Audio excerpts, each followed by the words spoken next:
Good morning. Good morning. Olivia suggested that I begin by suggesting the kind of future we could have if we really had these free or low-cost, non-polluting energy technologies, over 70 of which have existed in the past 120 years and have all been suppressed by the economic and political powers that be. So what would such a future look like? Imagine if for the price of a computer or a TV, you could go out and buy a little device about the size of a shoebox, connect it to your electrical system at home, and never again, for the rest of your life, have to spend a single penny on electricity. That technology exists. Not only that, by eliminating all these power lines that we rely on, no more power outages because of storms, no danger of computer hacking to shut down power grids. It would completely change the way we get our energy. These devices could be placed in our automobiles, our ships, our airplanes, our factories, and each location would have its own energy source, would not be dependent on any external source. Okay. So what would be some of the benefits? First of all, this technology would enable us to eventually, probably within a generation, end global poverty. Imagine, for example, how Africa, China, India basically skipped the whole era of landline telephones and went straight to cell phones. Most of these third world countries could skip the whole technology that we have now for energy and go directly to new energy technologies, avoid the pollution, and have energy available at the point of use wherever they needed it. Another thing that would happen would be a dramatic reduction in the cost of everything. I'm estimating we probably spend about the cost of everything we create, build, use, about 20% of that is energy. Energy to grow food, energy to transport, energy for communications, and on and on and on. Energy to run factories. If we did not, once we had a technology in place that, well, some of the technology, there are two kinds of technologies I should mention. There's a kind of technology that once you have the equipment, it takes nothing at all to run it. It generates electricity running on its own. There are other technologies that require some energy to operate them, but they generate more energy than it takes to run them, and these are called over-unity devices. So we would reduce the cost, and another factor would be a dramatic cleaning up of our environment. Back in the mid-'60s, I had a friend who was a student at Columbia University, brilliant mind, incredible imagination, who was talking about technologies that could actually pull all the pollutants out of the air and clean up the atmosphere. Unfortunately, they would be energy intensive, which is counterproductive with the technologies we have now. That friend was Ed Schlossberg, who eventually went on to marry Caroline Kennedy. Anyway, one of the things we suffer from in the world now is a shortage of clean water. These technologies could enable us not only to desalinate ocean water, but also and clean up pollutants. The technology for that already exists and has been suppressed. In fact, the man who came up with that technology over 40 years ago was a good friend of mine at the time. And he had his technology going around the world, but was eventually forced out of business by Dow Chemical because his technology required no chemicals to clean the water and was 99.99% effective in purifying water.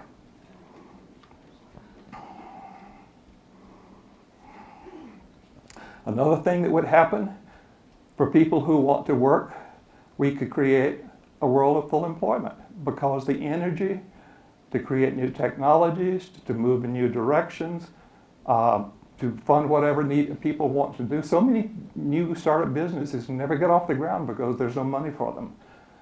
The energy alone would create a new foundation on which businesses could be built so people could work the way they want to. part of this is anti-gravity technology. There have been a number of devices, but this is the B-2 bomber. Most people do not know that it takes off and lands conventionally, but once it's in the air, it flies using anti-gravity, a technology first discovered by T. Townsend Brown in the 1940s and 50s.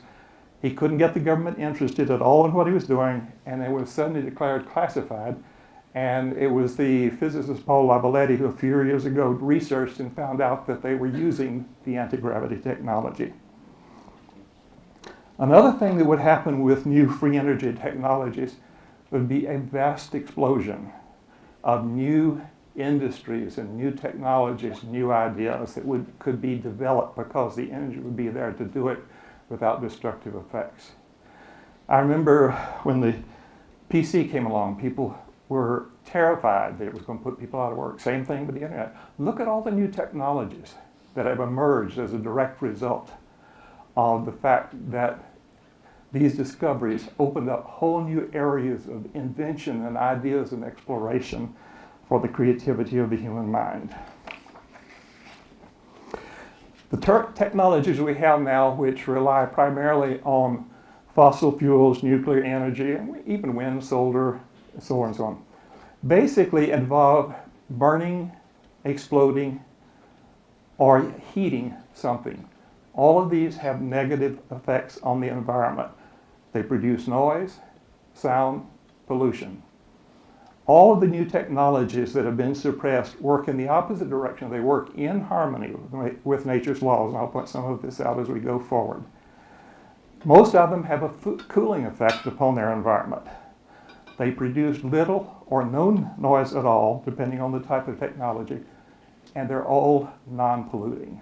They don't add anything negative to our environment. So before I go ahead, I'd like to mention a couple of things. In Treatise on Cosmic Fire, DK talks about these technologies. Most of the ones I'll mention here fall in line with things that he says will be sources of the new energy. And he says, and these are his words, that they will release a stupendous amount of energy for humanity's use. He says they will solve the global economic problems. He says they will give humanity free time for study, for creative activity, for spiritual growth. And based on the calculation in the Treatise on Cosmic Fire published a year before I was born, that calculation suggests that these technologies should be in full use around the globe within the next 60 years.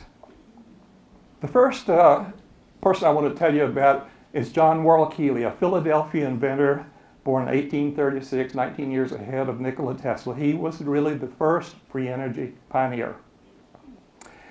As a child, he became interested in sound and noticed that it had an effect on things in his environment. So he began exploring the use of sound as a way of releasing energy, developed a variety of very strange looking technologies.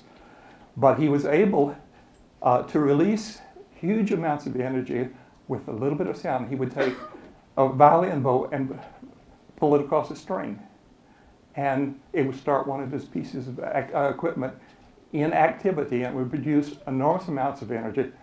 He also was able to control gravity, both anti-gravity and increased gravity, using his technology.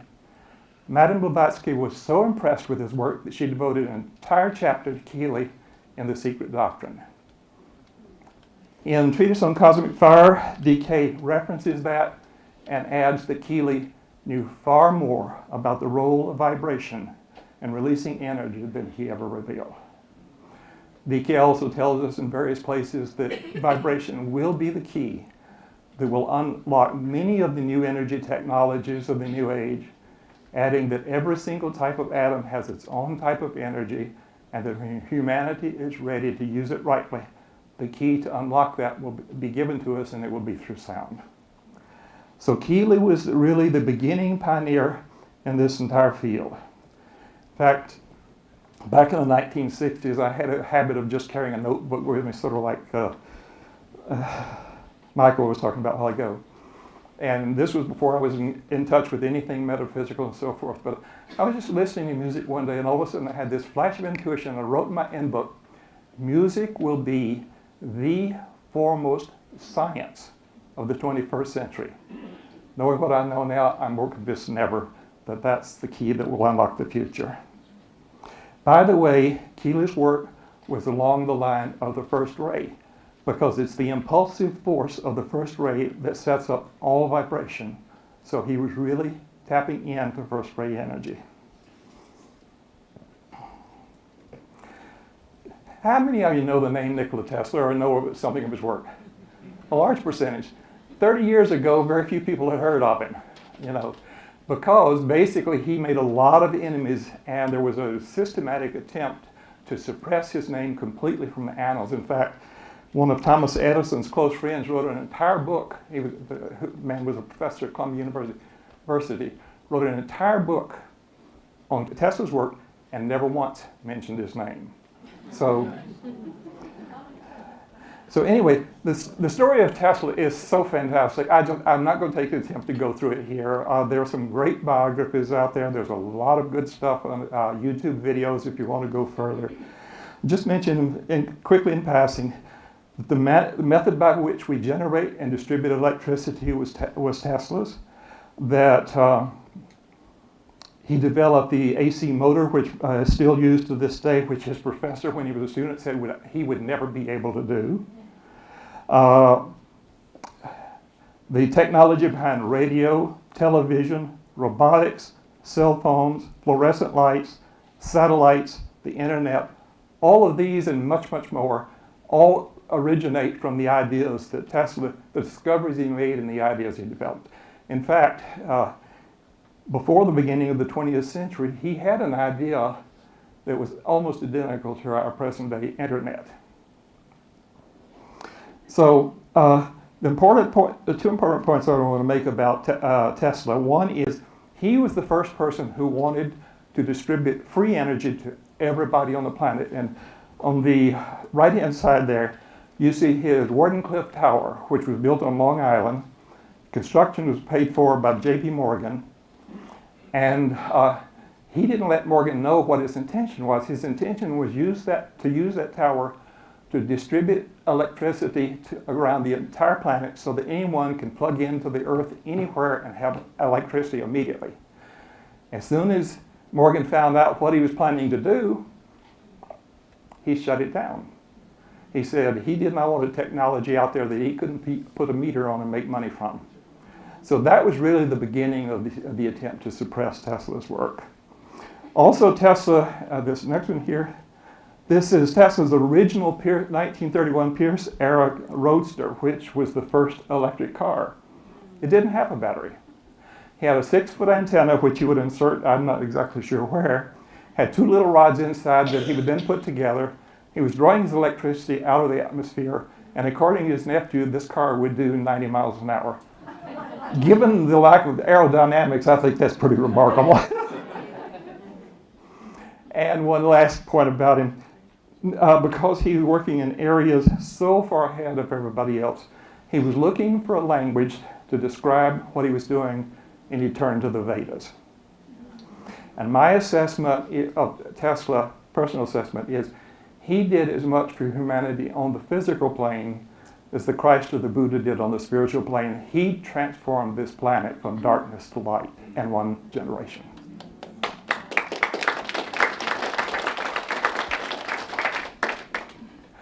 The next person is Victor Schauberger. How many of you have heard of Schauberger? Oh, a few, that's good.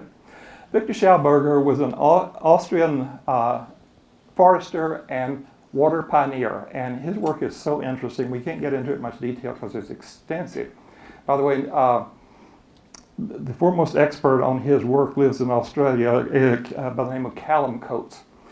But what Schauberger discovered was the force of the vortex and water, both as a vehicle for increasing power and for lifting things. And in fact, he was commandeered by the Nazis during World War and forced to work on anti-gravity technology. And on my computer, I actually have a picture of one of the devices floating about 30 feet up in the air with 3 or 4 Nazi officers standing by looking at it. But that was something he did against his will. But I don't want to focus because there's so much about his vortex technology, but I'd like to mention the work, another piece of work. The point I want to make is throughout nature, the spiral is the way energy always works. Lawrence mentioned this yesterday morning when he was talking to us. The importance of that I'll get to in a moment.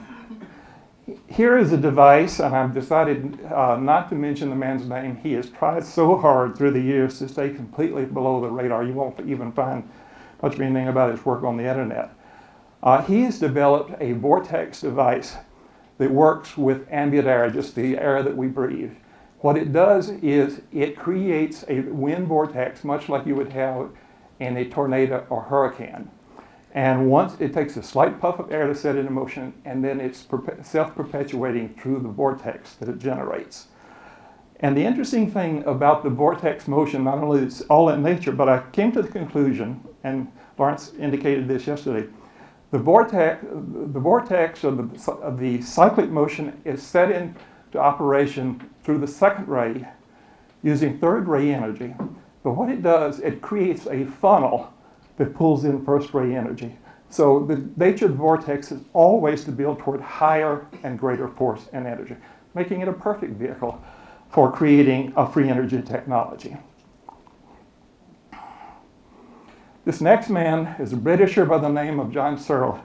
John Searle is about a year, maybe 2 years older than I am. He never had a day of formal education. As a child, he used to have these terrible nightmares twice a year, the exact same nightmares. Then as a very young man, a teenager, he got his first job working for the local electric company. He quickly figured out that these nightmares that he'd had were giving him clues to a new way to generate electricity. And by his mid-20s, he had developed something he calls the Searle effect generator.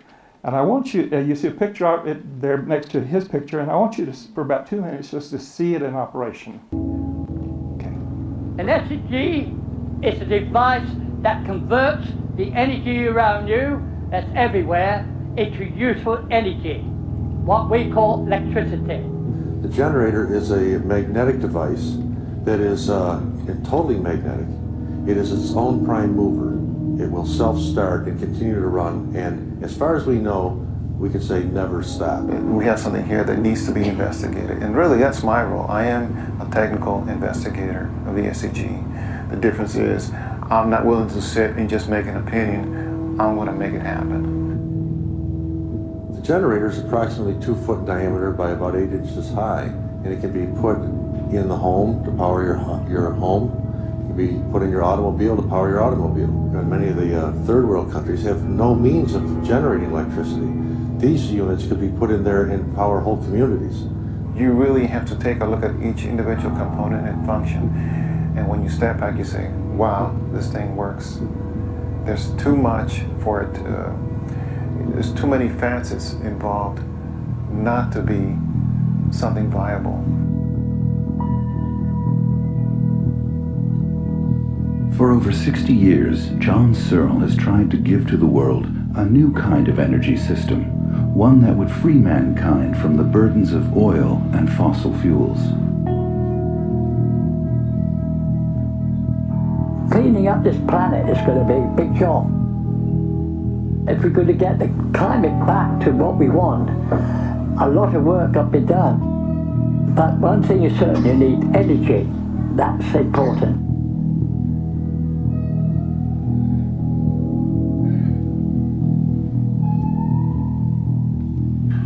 So relatively speaking, it is positive here, negative out here.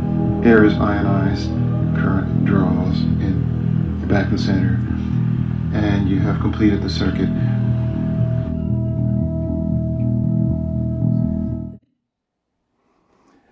This device operates entirely by floating magnets interacting with each other to extract electrons from the surrounding space. Werner Heisenberg once said that he believed that electricity could be generated using magnets, but said, we science idiots don't know how to do it. It'll have to come from the outside. Searle has been trying now since the mid-1950s to get this technology out. Fairly recently, 2 Russian scientists built one of his units about a meter in diameter, weighing around 700 pounds, and experimented with it. They found that it continuously released 7,000 watts of electricity, and not only that, lost 200 pounds. It weighed 700 pounds. While running, it lost 200 pounds of its weight. One of the interesting things Searle found with this device was when it reached a certain speed of rotation, it creates its own internal gravitational field and frees itself from the Earth's gravity. 3 of the first 4 he built took off into outer space. He lost them. Then he finally learned how to control them and started building little flying saucers, and British newspapers and TV were showing what he was doing back in the 60s and so forth. And one man from NASA went and looked at what it is and said, if that technology gets out, it's going to put NASA out of business.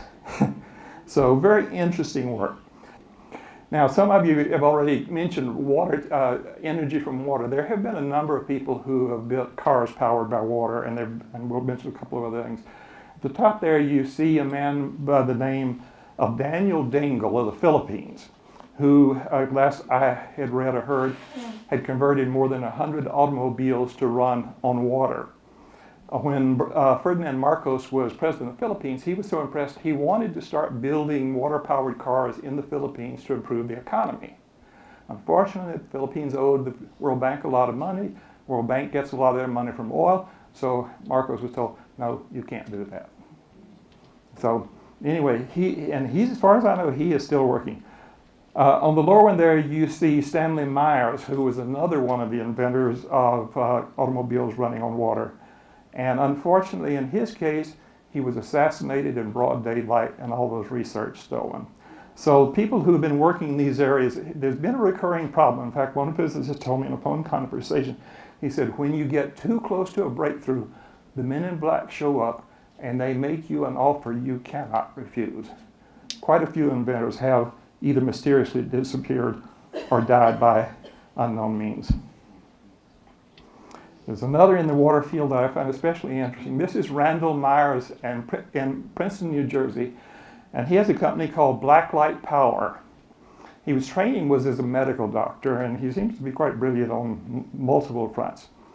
Incidentally, the slogan for his company is greater than fire. But anyway, what he did, he figured out mathematically how to tighten the orbit of electrons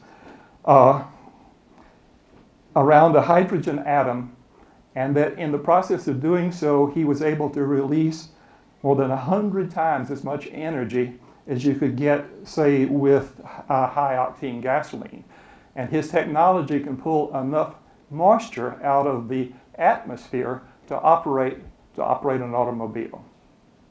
So it's just, and there's a lot of information, all these things, there's a lot of information in the internet, my book and elsewhere. Okay. Cold fusion.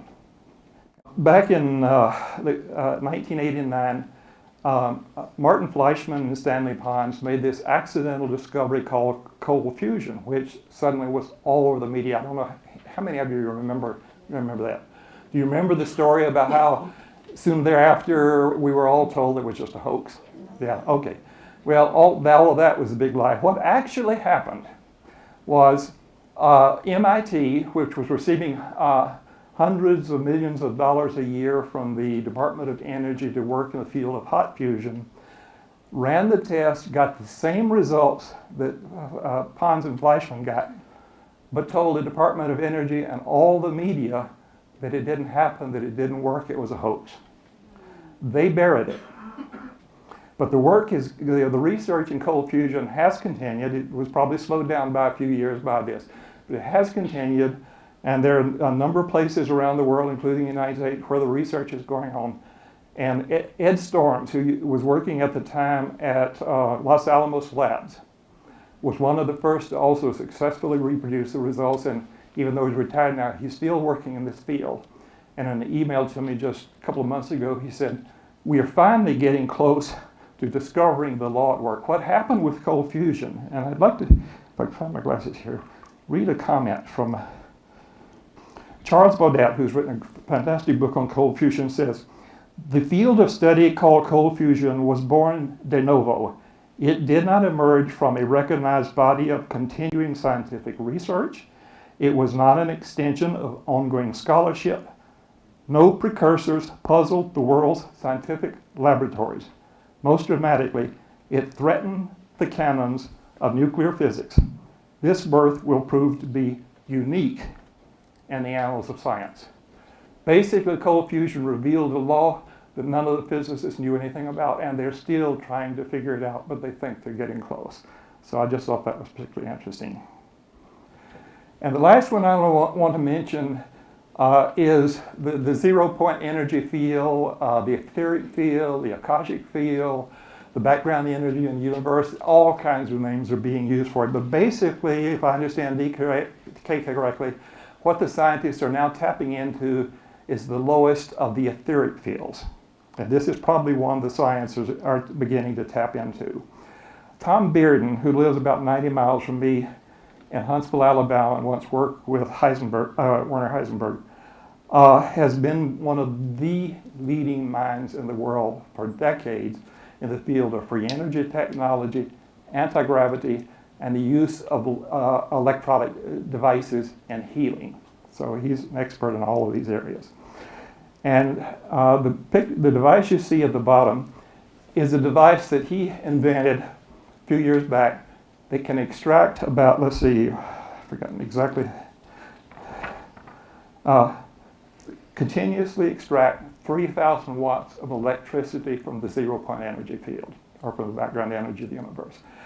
He was planning to start marketing it. He says it's inexpensive to build, has no moving parts, it's not very large, and he was planning to start marketing it when the men in black showed up and told him not to do it. But anyway, that technology exists. Now, I thought another interesting quote. First of all, Bearden himself said, "Orthodox scientists have never looked at the way to engineer the vacuum." That's another term for the field, because they have not realized it is composed of a pure massless charge. And so Oliver Lodge, who was one of the leading figures in the early theosophical movement, who was also a physicist, wrote this. He said, "We have no means of getting hold of the ether mechanically. We cannot grasp it or move it in the ordinary way. We can only get at it electrically. We are streaming the ether when we charge a body with electricity. It tries to recover. It has the power to recoil." And this was basically what Townsend Brown was tapping into back in the 1940s and 50s as well. And just to give you an idea of the source of energy, another physicist, William A. Tiller, says, "This vacuum energy density is calculated to be so large that the intrinsic energy contained within the volume of a single hydrogen atom is about 1 trillion times larger than that stored in all of the physical mass of all the planets, plus all the stars in the cosmos, out to the present limits of our detection. This makes the energy stored in physical matter a mere whisper compared to that stored in the vacuum." I've focused recently a lot on the solving of problems on the very concrete level, because I feel like this is an extremely important part of our esoteric work, is to help find those solutions that can open up all the possibilities of humanity by solving the energy problems, solving economic problems, solving environmental problems, and so forth, so that all of humanity has a chance, a fair chance at life and so forth. I feel like that those of us who are esoteric students, if we really cared about making a difference, these are the kinds of things that we ought to explore, learn about, talk to our friends about, share on the internet, have discussion groups about. One of the things that DK talks about is the power of meditation. It's the reason the masters don't want us to know certain mantras and certain other things, because they says they are so powerful that at our present point of development as a humanity, we could misuse these and actually set up the unfolding divine plan. But the point is, taking something like this and making it a focus of group meditation on a repeated basis, the release of the suppressed energy technologies is the thing that would probably in time bring it about. And I'll give you one illustration of this. I don't know how many of you are aware of this, but back in the days of the Cold War, someone initiated a project on New Year's Eve. People all over Europe and North America, and probably other parts of the world as well, would meditate simultaneously for the end of the Cold War. I took part in the first meditation in Atlanta, Georgia, and then a second and third in Milwaukee, where I knew Helena at the time. Within a month of the third meditation, the Cold War was declared to be officially over. Reagan claimed that his military buildup was the cause of it. I maintain to this day that these three massive meditations involving millions of people through much of the world was the force that brought the end of the Cold War. That's an example of what we can do when we work unitedly, mentally, spiritually, toward a particular goal. Finn, I was going to share something. So I was speaking at the United Nations last summer, and I met some people that were going to be attending this international New Breakthrough Free Energy Conference, the first time it was being held, and in the United States. And I just kept hearing more and more, and they kept telling me I should go, and then it just seemed like, well, maybe I should, because I had the time free. I live in Denver. It was in Boulder. I didn't have to travel very far. And so what this was a collection of people from university, scientists, and also all kinds of inventors. So Finn knows some of these people that he's had a connection with, but I was able to meet many of them in person. Well, I'm not scientifically oriented as well as some people. That's why I thought Finn should speak on this, because he really knows. But what I did hear was, first of all, there were all these inventors there, and they're all looking for funding, you know?